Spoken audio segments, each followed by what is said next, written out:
శ్రీమాత్రే నమః.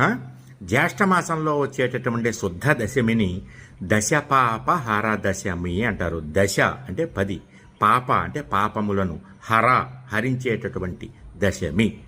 ఏ పాపాలు అంటే కాయక, వాచక, మానసిక పాపాలు. అంటే మన వల్ల తెలియకుండా జరిగినటువంటి కాయక శరీరం వల్ల జరిగినటువంటి పాపాలు, వాచక మాటల వల్ల జరిగినటువంటి పాపాలు, మానసిక ఆలోచనల వల్ల మనసుతో జరిగినటువంటి పాపాలు. తెలియకుండా జరిగినవే, తెలిసిన వాటికి కర్మ అనుభవించాలి, అవి తప్పవు. తెలియకుండా పొరపాటున జరిగినటువంటి పాపాలు లాంటి వాటిని హరించేటటువంటి దశమే దశపాపహర దశమి అంటారు.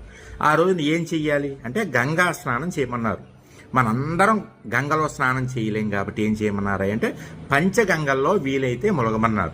ఆ పంచగంగలు అంటే ఏమిటి? కావేరి, తుంగభద్రాచ, కృష్ణవేణీచ గౌతమి, భాగీరథీచ విఖ్యాతా పంచగంగా ప్రకీర్తితా అంటారు. అంటే కావేరి,